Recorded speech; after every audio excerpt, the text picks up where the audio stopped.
Et salut tout le monde, bienvenue sur ma chaîne Alice ici, mon histoire commence. Alors, cette semaine, une nouvelle vidéo, qui sera sur le thème de mes derniers préparatifs avant mon augmentation mammaire. Alors, tout d'abord, je tiens à m'excuser auprès d'une des abonnées à qui j'avais dit que j'allais faire une vidéo sur ma vie professionnelle, en gros, pour expliquer les choses et tout. Parce qu'elle m'avait mis un commentaire assez intéressant. J'ai eu trop la flemme en vrai de la faire la vidéo.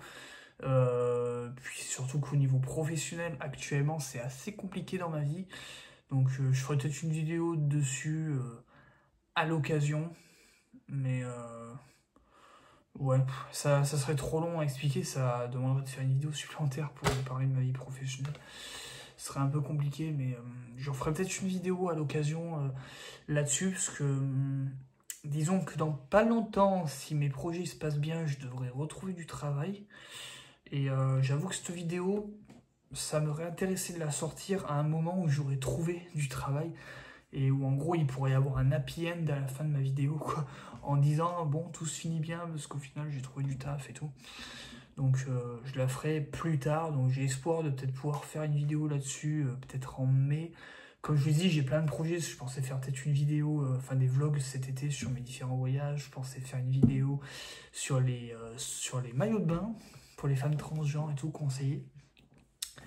Donc j'ai quand même quelques petites idées, et du coup parmi tout ça, il y aura sûrement une vidéo sur ma vie professionnelle, les aléas, les points positifs, comment j'ai fait pour trouver du taf et tout. Mais bon, en attendant, on va parler cette semaine, du coup, de mon augmentation mammaire. Donc aujourd'hui, au moment où je tourne cette vidéo, on est jeudi. Et je pars à Paris dans pile une semaine, puisque je pars jeudi prochain, et c'est le lendemain, vendredi, que je vais me faire opérer. Donc déjà, pour expliquer le contexte, jeudi prochain, du coup, je pars à Paris, parce que du coup... voilà, pour expliquer un peu l'organisation, déjà, on va reprendre du début. C'est compliqué. Pour expliquer l'organisation, alors déjà, depuis la dernière vidéo, j'ai fait un rendez-vous de pré-anesthésie. Déjà, j'arrête pas de me genre, c'est cool. J'ai fait une vidéo, un rendez-vous de pré-anesthésie, donc que j'ai pu faire en visio, parce que vous savez que la pré-anesthésie, pour ceux qui savent pas ce que c'est, parce que moi personnellement, quand j'ai fait ma FFS, je ne savais pas en quoi ça consistait le rendez-vous de pré-anesthésie. Moi, je pensais que c'est genre on allait te piquer avec un produit et tout. Parce que vous savez, c'est normalement quand tu te fais anesthésier, enfin vraiment le jour de l'anesthésie, avant qu'on te mette le masque, on te fait une piqûre. Et en fait, moi, je pensais que c'était la piqûre en question qu'on te faisait au moment de la pré-anesthésie, que genre il fallait y faire 48 heures avant, tu imagines un truc comme ça. Mais en fait, pour ceux qui ne savent pas ce que c'est, un rendez-vous pré-anesthésie, c'est un rendez-vous vraiment qui sert à rien. C'est juste un rendez-vous, en fait, le mec, il va te poser plein de questions, genre en mode, est-ce que vous fumez, est-ce que vous buvez de l'alcool, est-ce que vous avez un traitement, est-ce qu'il y a des antécédents médicaux dans votre famille, enfin, c'est genre des questions comme ça. Rendez-vous qui pour moi ne sert à rien, puisque en fait, quand vous faites votre préadmission en ligne, vous remplissez un formulaire où on vous pose exactement les mêmes questions. Donc, tu te dis à quoi ça sert de faire un rendez-vous de préanesthésie, sachant qu'ils t'ont déjà posé les mêmes questions qui vont être posées lors de la préadmission. Et en plus, le pire, c'est que quand tu vas arriver à l'hôpital lors de l'admission, ils vont te reposer encore les mêmes questions. Et ça fait chier ce rendez-vous, parce que ça coûte quand même 80 balles, le rendez-vous de préanesthésie. 80 € pour des questions, franchement, qui servent à rien, quoi. Enfin, c'est bien d'être prudent, d'être sûr que la personne, elle va pas mal réagir au truc et tout, qu'elle n'a pas les antécédents, mais bon, ça sert à rien de poser 3 fois la question, quoi. Et donc, du coup, là, c'est un rendez-vous que j'ai fait en visio, donc après, voilà, l'anesthésie, c'était super sympa. 80 € à payer, ça fait mal au cul. En gros, je vous ai dit de quoi il en était, hein, c'est juste des questions, voilà, comme ça. Sinon, entre-temps, j'ai fait ma prise de sang, parce que du coup, il faut faire une mammographie, une échographie avant l'opération. Ça, j'ai déjà fait, mais normalement, je vous en avais parlé dans ma dernière vidéo, donc je ne vais pas revenir là-dessus. Mais entre-temps, j'ai fait la prise de sang aussi, que d'ailleurs, c'était assez chelou. J'ai pas trop compris pourquoi, mais en fait, ils m'ont fait 2 prises de sang à la suite. En fait, ils m'ont dit qu'ils étaient obligés de faire comme ça. Ils ont fait une première prise de sang, en gros, pour les infos dont ils avaient besoin liées à l'opération, que je sais plus qu'est-ce que c'était, enfin en gros vérifier que tu es en bonne santé quoi. Et ils ont fait une deuxième prise de sang en fait pour connaître mon groupe sanguin en fait, c'est au cas où tu fasses une hémorragie par exemple et qu'ils sont obligés de te faire une perf et tout. En fait ils ont besoin de savoir ton groupe sanguin. Et en fait apparemment c'est pour connaître le groupe sanguin, ils sont obligés au niveau de la loi, ce qu'ils m'ont expliqué, de faire une prise de sang à part. Donc du coup en fait ils m'ont piqué 2 fois et ils ont fait 2 prises de sang à la suite. Donc en fait, ils m'ont piqué là et ils m'ont piqué là, genre en 2 fois. Enfin, du coup, je me suis retrouvé avec 2 pansements, un sur chaque bras. Enfin, j'ai pas trop compris pourquoi. Ils pouvaient pas faire autrement. Donc du coup, voilà. Après, entre-temps, il n'y a pas eu plus. Si ce n'est que maintenant, je suis en attente de mon opération. Après j'ai été chercher tous les médicaments, le soutien-gorge de contention aussi j'ai récupéré. D'ailleurs j'ai tout mis là derrière, là juste là, et je vais tout vous présenter, je vais tout montrer en détail un petit peu les trucs. Et voilà, après j'ai réservé l'hôtel, j'ai réservé mon taxi aussi, le train, tout ça. Parce qu'après au niveau de l'organisation, ce qui se passe c'est que du coup c'est dans pile une semaine jeudi que je m'en vais. Donc en gros à 12h30 il y a un taxi qui vient me chercher. Je peux pas faire autrement parce qu'en fait, pour expliquer le contexte, actuellement j'habite dans un village où il n'y a pas de train, il n'y a pas de bus, il n'y a rien niveau transport. Donc en gros, sachant que je peux pas prendre la voiture parce que quand je vais sortir de l'hôpital, je serai pas en état de conduire, la seule option que j'ai c'est le taxi. J'ai pas d'autre option. Donc il faut que je prenne en gros un taxi qui vient me chercher à 12h30. Il m'emmène jusqu'à Clermont-Ferrand du coup où j'ai le train. Je crois qu'il est à 1h30 le train. Et ouais c'est ça, je crois qu'il est à 1h30 mon train. Et après, donc de Clermont, après le train il va jusqu'à Paris. Et du coup, j'arrive à la gare de Bercy. Il me fait arriver par la gare de Bercy, donc du coup, j'arrive à 5h, je crois. Après, je marche à pied pendant 30 minutes. Et en 30 minutes de marche, j'arrive à mon hôtel, du coup. Et je dois récupérer les clés à 6h. Et en sachant que le jeudi en question, normalement, au cours de la journée, enfin pour toute opération que vous allez faire, c'est toujours comme ça. Ça avait été le cas pour ma FS. Il y a l'hôpital où je vais me faire opérer qui sont censés m'appeler pour me dire en gros à quelle heure je dois arriver le lendemain.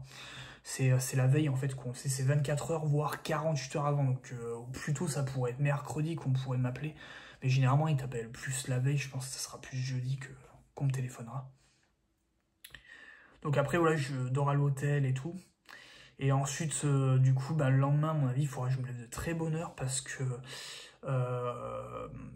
il faudra que je me lève de très bonne heure le lendemain parce qu'elle m'a dit qu'elle me ferait passer en premier. Enfin en première. Donc il faudra que je me lève de très bonne heure à mon avis.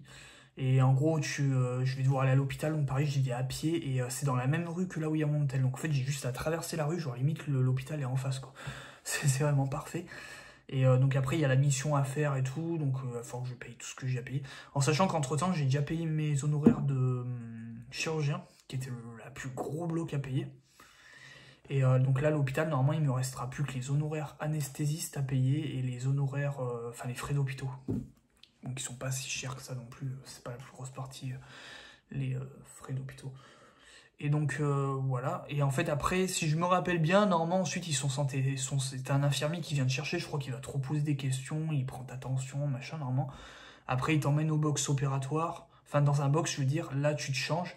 Alors moi le matin ils m'ont pas dit de le faire, parce que j'ai trouvé ça bizarre, parce que pour moi il faut le faire. Mais j'en ai encore en stock chez moi par rapport à ma FS, mais j'ai quand même prévu le matin, quand je serai à l'hôtel, de prendre une douche à la bétadine.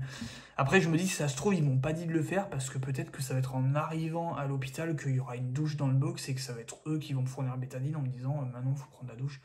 Parce que j'ai vu dans certains cas, ils te disent de le faire avant, mais des fois, c'est en arrivant à l'hôpital que eux ils te donnent le produit, et tu prends la douche à l'hôpital. Donc peut-être que ça sera comme ça. Si c'est le cas, c'est pas grave, j'aurais pris 2 touches à la bétadine dans la matinée, mais bon, au moins ça sera efficace. Et après, donc derrière, après normalement, voilà, ils viennent te chercher, donc après ils te font la piqûre, ils t'endorment et t'as plus qu'à te réveiller.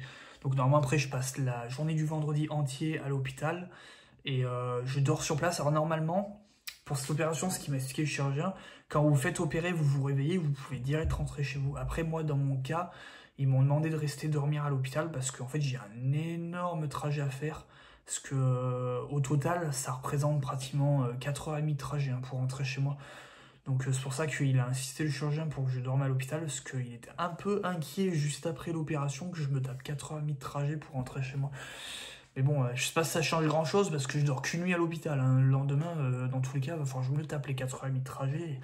Je pense que ça va être horrible, que je vais dans le mal et ça va être une torture et que dans ma tête, je vais pas arrêter de me dire j'ai hâte d'être dans mon lit, quoi. Ça va juste être horrible. Déjà pour la FFS, ça va être le parcours du combattant pour rentrer. J'avais la tête qui tournait, j'arrêtais pas de vomir, enfin, j'étais pas bien pour rentrer. Ça avait duré, je crois, 3h30 le trajet, mais alors là, c'est 1 heure de plus que pour la FFS pour rentrer. Et en plus, je suis à la ligne Paris-Clermont, et la ligne Paris-Clermont, elle est réputée pour tout le temps avoir des retards de train et tout. Donc si jamais à l'aller ou au retour, il y a un retard, je risque d'être dans la merde. Parce que si à l'aller, il y a un retard, je sais pas si je pourrais récupérer mes clés pour l'hôtel. Si au retour, il y a un retard, bah, je sais pas si je peux choper mon taxi à la gare de Clermont pour rentrer chez moi. Donc je pourrais rester bloqué en fait à Clermont s'il y a un retard au retour. Mais donc du coup, là, et donc du coup, c'est le samedi du coup que je rentrerai enfin à la maison. Et normalement, j'ai 1 semaine à rester cloué au lit. Et après, c'est 1 mois, enfin 1 semaine où il est resté cloué au lit et 1 mois où il faut pas faire d'effort physique. Et où il faut pas faire d'effort physique et 1 mois pendant lequel il faut porter le soutien-gorge de contention du coup. Et donc après, j'essaie de me rappeler toutes les infos pour vous. Oui, donc après, quand je serai rentré du coup de Paris, samedi la semaine prochaine, toute la semaine qui suit, en gros, faut que je reste au lit. Et la semaine d'après, c'est pas le lundi, le mardi, mais le mercredi qu'il faut que je retourne à Paris, du coup, pour le rendez-vous post-opératoire. Voilà, donc après, je sais pas en quoi il consiste ce rendez-vous, mais je suis obligé d'être présente, d'être sur place. Et cette fois-ci, c'est au cabinet du chirurgien. Mais après, normalement, ça y devrait aller mieux, donc je pense que je pourrais y aller en voiture, que je pourrais conduire. J'espère, parce que j'ai pas envie de me refarcir le train. Merci. Donc, voilà. Donc maintenant, je vais vous présenter un petit peu tout ce que j'ai pris pour l'opération à Paris. Bon, déjà, vous le voyez autour de moi, je me suis acheté un petit casque qui est là, que je peux vous montrer. C'est un casque que j'ai pris parce que du coup, je vais être à l'hôtel, et puis il va y avoir la partie dans le train, puis il y aura quand même pratiquement une journée entière avec la nuit et tout à l'hôpital. Et vu que j'aurais pas envie avec le son du téléphone de déranger les gens autour et tout, bon, après je suis toute seule dans la chambre à l'hôpital, je me suis acheté un petit casque, donc Bluetooth, j'ai pris un Bluetooth, et c'est un casque, alors, je connais pas la marque, mais en fait je l'ai acheté à Action, ça coûte genre 15 balles, c'est vraiment pas cher. Et je pensais que ça allait être de la merde, mais en vrai, après l'avoir essayé, la qualité de son, bah, franchement elle est super top. Et enfin je le trouve super beau le casque au niveau du design, puis il se plie, c'est trop bien. Enfin, franchement, pour le prix, je trouve que c'est cool. 15 €, franchement. Bon, après, je sais pas combien de temps ça va durer dans le temps, mais voilà. Et après, ça, je vois que vu que je suis de la vieille école, parce que je voulais aussi utiliser pour ma Switch, et vu que je suis de la vieille école, ben, du coup, j'ai pris un casque Bluetooth parce que les casques filaires, ils étaient hyper laids, ils étaient gros et pas beaux. J'ai acheté un casque, enfin j'ai acheté une prise jack avec pour pouvoir l'utiliser en mode filaire aussi. Voilà, bon après ça me servira que pour ma Switch, que de base je l'avais aussi pris pour mon téléphone. Je cherchais mon téléphone, je filme avec. Mais en fait j'ai un iPhone et je me suis rendu compte qu'il n'y avait pas de prise jack sur l'iPhone. Ce n'est pas intégré et ça, en fait ça m'est rappelé qu'en fait il y a un adaptateur pour les iPhones et en fait il faut l'acheter. Donc c'est la grosse douille. Mais donc du coup voilà. J'ai acheté tout ça. Et donc après, oui, je voulais vous montrer mes médicaments, tout ce qu'il va y avoir besoin pour après l'opération. Et je vais vous montrer quelques petits trucs bonus. Alors, en fait, j'ai carrément tout redescendu de ma pharmacie, ce que j'utilise pour ma transition. Donc tout d'abord, je vais vous remontrer quelques petits trucs. Mais tout d'abord, je m'étais dit, je vais vous remontrer tout ce qui est en lien avec mon hormonothérapie. Alors au niveau de mon hormonothérapie, pour faire une petite piqûre de rappel, s'il y en a qui n'ont pas suivi les premières vidéos, je prends de l'œstradose. Alors il faut savoir que de base j'étais sur un autre gel, je crois que ça s'appelle Estreva si je me rappelle bien, et c'est un flacon qui est rose. Voilà, qui est rose, et d'un coup je sais pas pourquoi mon endocrine m'a passé celui-là d'un coup sans que je lui demande. Et si je peux comparer avec le gel Estreva, celui-là il est bien mieux parce que non seulement je suis sûr que la bouteille elle est plus grosse. Mais en plus, il y a une histoire où tu es censé mettre des pressions. Moi, c'est 3 pressions par jour. Et le Strodose, il donne de plus grosses pressions qu'avec les Streva. Les pressions qu'elle t'envoie, les Streva, c'est genre des petites pressions. Et là, elles sont bien plus grosses sur celui-là. Donc, en gros, ça te balance plus d'hormones, quoi. Après, peut-être que je sais pas comment dire, peut-être la dose de concentration d'hormones qui est intérieure est peut-être plus forte dans un des deux, je sais pas dire. Mais du coup, là, j'utilise celui-là, j'y prends tous les soirs à heure régulière, à 7 h. Et généralement, je me mets une pression sur l'avant-bras là. Je mets une pression sur l'avant-bras là. Et je mets une demi-pression sur chaque cuisse, ce qui représente la 3e pression en fait. Et après, je masse en fait avec les mains. Il n'y a aucun risque, hein. On peut y mettre avec les mains. Il y en a des fois qui font genre comme ça, avec les poignets. Mais moi, j'y mets avec les mains, il n'y a aucun risque. Après, l'important, c'est qu'une fois que vous avez appliqué le produit, il faut tout de suite se laver les mains. Il faut tout de suite penser à bien se laver les mains derrière. Mais moi, ça va faire 2 ans, je crois, que je suis sous hormones en octobre prochain. Donc, je sais pas, je dois être à 1 an et demi sous hormones. J'ai toujours fait comme ça, il n'y a pas de risque au niveau des mains, hein, si vous les lavez juste derrière. Voilà. Et en fait, après, tous les 3 mois, alors à la base, c'était tous les 1 mois. Donc ça, c'est pour les hormones féminisantes. Après, j'ai le bloqueur de testo. Donc en fait, tous les 3 mois, j'ai 2 trucs à prendre. Alors avant, c'était tous les mois, maintenant, c'est passé à tous les 3 mois. En fait, moi, ce que je prends, c'est sous forme de seringue.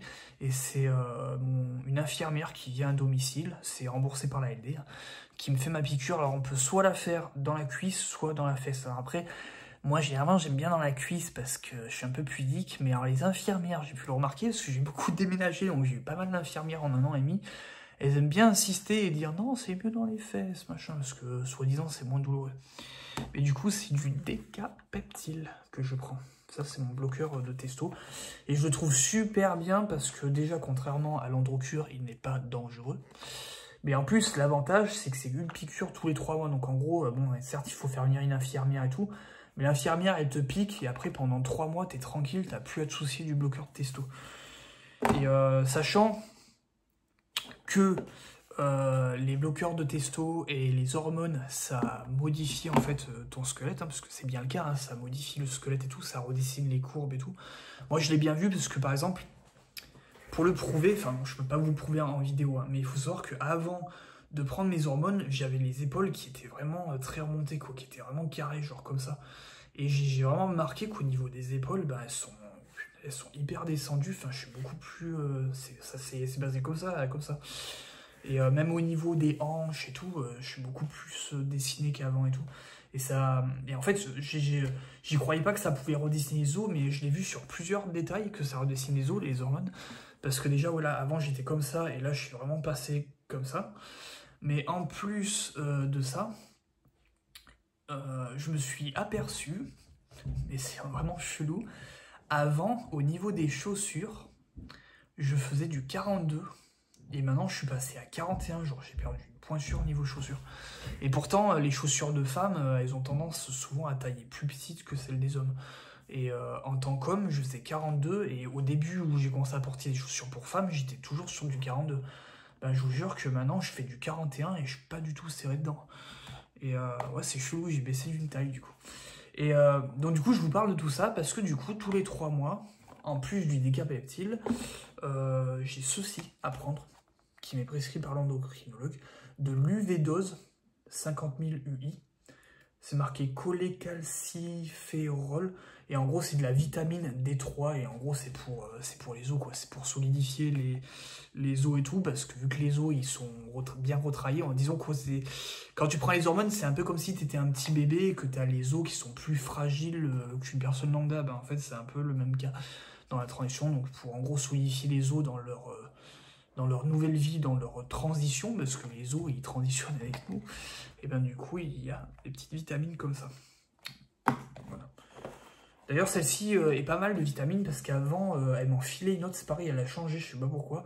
Avant, on m'en filait une autre, c'était de l'effervescent, à mettre dans un verre, et c'était dégueulasse, c'était amer. Ça avait un goût de lait, mais médicamenteux, enfin, je sais pas comment dire. Ça avait même l'aspect du lait, parce que c'était même blanc, le verre, enfin c'était vraiment pas bon. Alors que lui, c'est plus comme un petit bonbon, c'est plus appréciable à prendre, c'est un petit goût un peu fruité, quoi. C'est un peu orangé, un peu... c'est mieux. Voilà. Après, oui, autre truc dont du coup je voulais présenter avant de vous montrer les trucs par rapport à mon augmentation majeure. Il faut savoir que j'avais eu un petit souci après ma FFS. En fait, après ma FFS, j'ai eu un énorme coup de flip.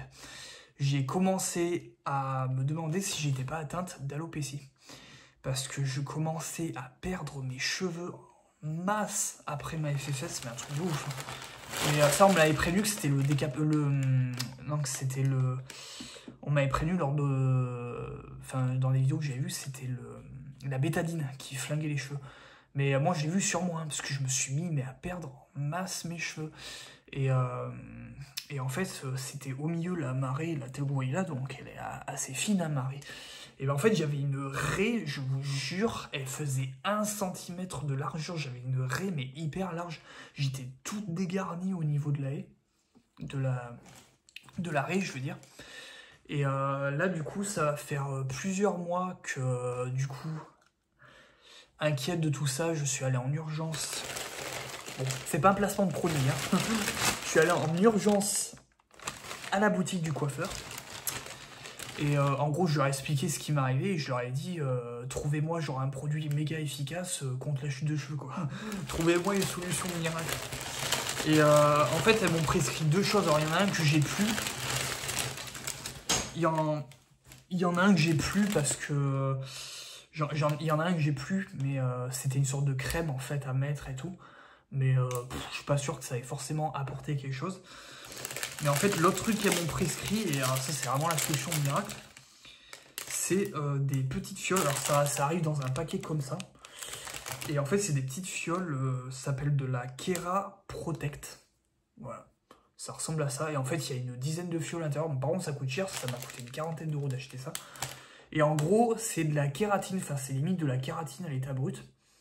Et c'est de la kératine, en fait, c'est ce qui fait, en fait, c'est ce qui incite le cheveu à pousser, quoi. C'est vraiment ce qui fait que le cheveu, il pousse. Et du coup, bah maintenant, en fait, tous les jours, en fait, ce que j'ai fait, en fait, de base, ce que je faisais, c'était avant le bain, j'ai mélangé, en fait, avec de la crème pour cheveux, dans un bol, et en fait, j'ai appliqué sur la tête et tout, en fait, après avoir pris un bain, systématiquement. Maintenant, vu que j'ai trouvé un peu chiant à faire, et ça marche tout aussi bien, ce que j'ai fait, c'est que je me suis acheté en fait un petit pulvérisateur, là, un pchit-pchit. Et en fait, je verse tout le contenu de la fiole dedans. Alors c'est un petit pchit-pchit, genre il y a peut-être 20 centilitres dedans. Hein. C'est vraiment un petit format, comme une petite bouteille. Je l'ai pas sur moi, mais en gros, ça fait peut-être la taille de la boîte, quoi. C'est vraiment un petit pchit-pchit, quoi. Et en gros, je verse tout le contenu de la fiole dedans. Et je rajoute de l'eau dedans. Après, je mélange bien. Et en gros, maintenant, à chaque fois que je me coiffe, pchit, je me modifie, je m'en mets de partout sur les cheveux, je me coiffe. Et en vrai, c'est super efficace. Parce qu'en fait, genre, depuis, ma raie, elle est redevenue fine. Et genre, mes cheveux, ils ont repoussé. Que... Enfin, c'est genre magique comme produit. Donc, du coup, si jamais vous avez problème de chute de cheveux, je vous le recommande. De la Kera Protect. Et ça se trouve à la boutique du coiffeur. Après, je sais pas s'il y a d'autres enseignes qui le font. C'est un petit peu cher. Mais franchement, si vous avez des grosses paires de cheveux comme moi, c'est franchement ça vaut le coup. Parce que là, du coup, maintenant mes cheveux ils sont super. Depuis que je prends ça, mes cheveux ils sont en super bonne santé. Quand je les touche, ils sont genre super doux. Enfin, c'est un truc de malade et je perds plus du tout mes cheveux. Bon, après, quand je me coiffe, il y a toujours des cheveux qui partent. Bon, ça c'est normal. Bon, là, on voit pas ma longueur, mais j'ai fait une queue de cheval qu'on voit là. Mais ils sont en super bonne santé et je suis super contente. Voilà, bon après il faut savoir que le chirurgien quand j'avais fait la FFS m'avait quand même prévenu, mais il m'avait coupé des cheveux, en fait il m'avait un peu rasé pour l'opération. Et c'est vrai que je me suis toujours demandé, est-ce que c'est la bétadine qui a fait ça, ou est-ce que c'est lui qui m'avait rasé au niveau de l'arrêt, mais bon je vois pas pourquoi il avait fait ça. Mais voilà, par contre je sais qu'il m'avait rasé au niveau de là, par rapport à la cicatrice que j'ai là, en fait il m'avait rasé un petit peu à l'avant du front, alors pas beaucoup, hein, ça se voyait vraiment pas. Mais maintenant ça se voit parce que je sais pas si on le voit, si on le voit. Mais en fait si vous regardez de près, j'ai des cheveux mais genre méga courts qui sont devant en fait. Que d'ailleurs je peux pas en faire une frange. si j'essaie. Parce que en fait mes cheveux ils bouclent. Ils bouclent, ça remonte en haut, mais genre j'ai des cheveux tout courts en fait là, si vous voyez bien. Et en fait j'en ai plein devant. Et ça c'est parce qu'en fait il m'avait rasé pour la FS. Et en fait c'est des cheveux qui sont en train de repousser par-dessus la cicatrice du coup. Mais du coup voilà. Sinon voilà. Bah après pour finir, donc du coup là je vais vous montrer un peu les trucs qui m'ont été prescrits pour l'augmentation mammaire. Alors tout d'abord, le plus intéressant, nous avons le soutien-gorge de contention. Alors moi c'est la marque Zebra Medical, Medical Z ça s'appelle, et donc c'est le S021. Donc bon, je peux vous le montrer hein, vite fait, après je le remballerai. Donc ça a été un peu le calvaire pour le prendre, parce que je suis dans une pharmacie, et en fait ils l'avaient pas. Et ils m'ont dit carrément, mais il faut aller à Paris pour trouver ça et tout. Et en fait, ce que j'ai fait, j'ai cherché en fait la plus grande pharmacie qu'il pouvait y avoir dans ma ville. Et je me suis dit, en allant dans une grande pharmacie, c'est sûr qu'ils auront, tu vois. Tu sais, genre les grandes pharmacies, c'est genre celles qui vendent carrément des fauteuils roulants et trucs. Je suis vraiment allé dans la plus grande que j'ai trouvé de ma ville. Et là, en fait, ils avaient le catalogue, ils ont pu m'y commander et tout. Et d'ailleurs, elle m'avait dit, quand vous rentrez chez vous, vous l'essayez tout. S'il est trop petit et tout, vous revenez nous voir et on les changera gratuitement, il n'y a aucun problème. Et bon, du coup, je vais pas l'essayer devant vous parce que trop la flemme, mais en gros, voilà, ça ressemble à ça. Et vous avez un système de fenture éclair, en fait, comme ça, devant. Et en fait, ça se zip comme ça, en fait, devant. Et celui-là, il est pas mal parce qu'en fait, on le voit là, ici, ça c'est la bretelle hein, sur l'épaule. Bah, il y a un petit système, en fait, qui permet de régler. Donc, en fait, tu peux monter ou lever le soutien-gorge. Enfin, tu peux régler, en fait, la hauteur, quoi, du coup. Donc, en fait, il est ajustable, il est vraiment bien. Par contre, j'étais surprise en le mettant, il est hyper serré. Waouh! Il est hyper serré, même au début, je me suis demandé s'il était trop petit, mais on m'a assuré que c'était bien la bonne taille et que en gros, c'était normal que ça serrait parce que justement, c'est censé. C'est un soutien-gorge de contention, c'est censé contentionner ta poitrine, quoi. Mais waouh, ça serre. Et c'est vrai que ça, j'avais vu que c'était un truc horrible après l'opération, c'est que j'avais vu que c'était hyper serré ces trucs-là. Et vous voyez là, il y a une sorte d'élastique en fait en bas. Et ça, j'avais vu, c'est horrible parce que apparemment après l'opération, l'élastique, des fois, ça remonte un peu et ça va appuyer et compresser pile au niveau de là où tu as la cicatrice. Et apparemment, c'est horrible niveau douleur. Donc j'avoue que j'ai pas de le mettre ce bordel. Après, je sais pas si quand tu te réveilles de l'opération, tu l'as direct. Le soutien-gorge contention. Je sais pas si, genre en te réveillant, ils te l'ont mis tout, machin, ou est-ce que quand tu te réveilles, genre t'as des bandages et c'est genre lors de la première douche que c'est à toi de le mettre. Je sais pas du tout. Je sais pas du tout. Parce que moi, oui, du coup, je vais dormir à l'hôpital, mais en fait, le lendemain, ça c'était marqué sur mon ordonnance. En me réveillant le lendemain, en fait, il faut que je prenne, moi, une douche et il faut que je change mes pansements. Et donc, c'est à partir de là que je sais pas si c'est à partir de là qu'il faut que je le mette, ou est-ce que je l'ai déjà sur moi en me réveillant de l'opération, ou est-ce que j'ai des bandages, je sais pas du tout. Je pense que j'aurai des bandages, je pense pas qu'ils vont le mettre, parce que bon, ça serait galère quand même de le mettre alors que je suis endormi, quoi. Donc, du coup, voilà, on verra bien. Après, j'ai quand même fait des tests pour être sûr que c'était la bonne taille, parce que, en fait, ce que j'ai fait après, je l'ai blindé de chaussettes et tout pour les tirer au max, et j'ai bien vu qu'au niveau des nénés, il y avait vraiment largement la place, quoi. Et donc, voilà. Et si vous voulez voir, pour pas vous choquer, vous allez savoir ma taille de prothèse, c'est du 95D. Bon, là, c'est à l'envers. Voilà. Après 95D, je sais que ça paraît un peu flippant comme taille. Vous allez me dire, waouh, mais bec, beau, ce qu'elle va se faire, la Alice. Non, en fait, c'est tout à fait normal. C'est parce que il faut savoir que je fais dans les 1m73. Et il faut savoir qu'au niveau du corps, je suis quand même assez large. Je suis un peu en plus grasse. En vrai, on dirait pas comme ça, mais je suis quand même un petit peu grasse.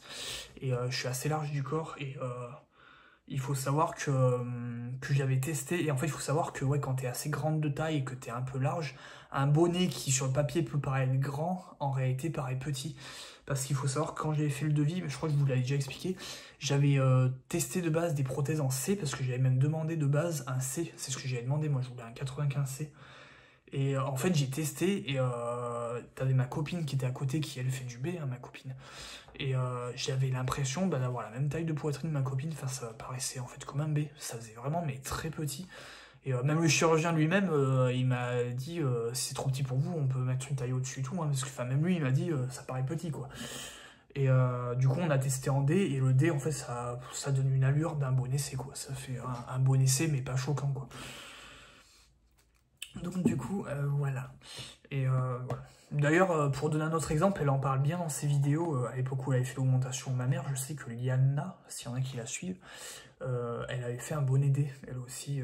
Et c'est pareil, elle avait pris ça parce que justement, elle était grande de taille et assez large en fait. Et elle explique bien l'histoire que je vous explique là en vidéo. Donc si des fois vous avez du mal à comprendre, vous pouvez peut-être aller voir ses vidéos sur l'augmentation de mammaire. Elle en parle bien, elle explique bien au niveau de ça. Et d'ailleurs, c'est grâce à sa vidéo d'ailleurs que j'ai pu envisager le D en allant chez mon chirurgien, parce que justement, je m'étais quand même préparé avant d'aller chez le chirurgien que par rapport à ma taille et ma largeur, un C ça suffirait peut-être pas, donc je m'étais quand même préparé à potentiellement partir sur un D. Bon, sinon après, évidemment, on a tous les médicaments qui post-opératoires. Là, vous voyez que j'habite en Auvergne. Et donc dedans, qu'est-ce qu'on a? Alors tout d'abord, j'ai ceci. Ça, c'est les pansements qu'on m'a prescrites pour, en gros, les pansements qui iront sur les plaies. Donc je rappelle qu'il y aura une cicatrice en dessous de chaque sein. Et voilà. Alors il faut savoir qu'on m'a donné des pansements qui ne sont pas de la taille qui était indiquée sur mon ordonnance. Mais d'après la pharmacienne, la taille qui était indiquée est une taille qui n'existe pas. Donc... du coup, elle m'a filé ça, j'ai vu que c'était des assez grands pansements, je me suis dit ça devrait quand même être bon pour changer les pansements et tout, donc ouais, j'ai dit filez-moi, je les prendrai. Après, au pire des cas, c'est pas ce qui coûte cher des pansements, donc si vraiment c'est pas la bonne taille, je pourrais retourner en pharmacie et les changer, même au dernier moment, c'est pas grave, c'est pas la mort. Après, sinon, ouais, ils m'ont prescrit donc du coup des cachets comme ça, donc là c'est du thiocolchicoside, désolé pour ma prononciation. Mais en gros, je crois que c'est un antidouleur. Donc, ils disent déconseiller aux femmes enceintes. Voilà. Après, j'ai ça. Alors là, c'est du Nefopam Vitaris. Et je crois que c'est aussi un antidouleur. Oui, c'est ça, celui-là. En fait, je crois que celui-là, c'est un antidouleur, on va dire classique, tu vois. C'est vraiment un antidouleur très puissant, genre quand t'as l'envie de vomir, tu te sens pas bien et tout. Et là, celui-là, c'est un antidouleur, mais musculaire. En gros, c'est genre si t'as des crampes et tout. Ce qu'il faut savoir que quand, vu que ça touche au niveau des muscles lors d'opération, bah, potentiellement, tu vas avoir mal aux muscles en dessous du bras. Et en gros, c'est pour faire passer les douleurs musculaires, ça. Et après, c'est la blinde. En plus, il m'en restait plein chez moi. J'avais même pas fini tout ce que j'avais de ma FFS. Il m'en restait plein. Alors là, je vais pouvoir ouvrir un magasin de ça. Je vous l'annonce. Je vais prochainement officiellement ouvrir la boutique officielle de Doliprane. J'en ai déjà plein chez moi. Et il y a 4 boîtes en tout. Et là, c'est antidouleur classique. En gros, ce qu'elle m'a expliqué, c'est qu'en gros, si j'ai des envies de vomir, je me sens pas trop bien, je prends ça en priorité. Et si vraiment c'est horrible, que vraiment c'est insupportable et que ça fait pas effet, bah il y a ça. Mais ça, c'est vraiment en cas d'extrême urgence qu'il faut y prendre. Ça me l'a bien précisé parce que elle m'a dit que c'est pas top pour les femmes enceintes et c'est très puissant, quoi. Je crois pas que ce soit non plus de la morphine, mais apparemment c'est très puissant, quoi. Elle m'a bien mise en garde et même mon médecin m'a mis en garde là-dessus, mon chirurgien, en me disant vraiment en cas d'urgence, sinon c'est ça. Donc voilà. Donc ça, c'est tous les médicaments qui en gros il y a à prendre après l'opération. Donc après... de ce que je sais, en gros, c'est 1 mois porter le soutien de contention. 1 semaine après l'opération, tu as le rendez-vous post-op. Et après, pour te laver, tu peux enlever le soutien de contention, mais vraiment juste du temps de te laver. Et tu as une autorisation de l'enlever aussi pour le passer à la machine, aussi, ton soutien de contention. Donc, du coup, voilà. Après, je sais pas trop... Je sais pas trop, ce que je me dis, c'est chaud quand même, parce que quand tu passes à la machine, il faut quand même le temps qu'il sèche, quoi, le bordel derrière. Donc, je me dis, jusqu'à combien de temps tu peux l'enlever? C'est vrai qu'au niveau de ça, il faudra bien que je demande au chirurgien, genre si tu passes à la machine, est-ce que tu peux rester genre 1 heure, 2 heures, voire même une demi-journée entière sans le porter, quoi, je sais pas. Parce que du temps de le laver, enfin, je veux dire, forcément, du temps qu'il sèche et tout, ça peut être une après-midi entière avant de pouvoir le remettre, quoi. Et donc du coup, voilà, vous avez toutes les informations. Après, je peux juste vous teaser un petit peu les vidéos à venir. Puisque je vais essayer, la FFS ça n'avait pas été terrible ce que j'avais foutu, mais là je vais essayer, je ne vous promets pas, de faire un truc intéressant par rapport à l'augmentation mammaire pour que vous voyez bien un petit peu comment ça se passe. Donc du coup, ce que je m'étais dit, c'est que la semaine prochaine, en gros, dès jeudi, je vais faire un vlog sur mon augmentation mammaire, mais sous format de short, donc il faudra aller dans la catégorie short de ma chaîne. Je sais pas si j'y partagerai après sur mon Instagram, mais c'est possible que j'y mette aussi dans les réels sur Instagram. Puis je mettrai peut-être des publications aussi sur Instagram, d'ailleurs, pendant toute la durée du processus où je serai à Paris.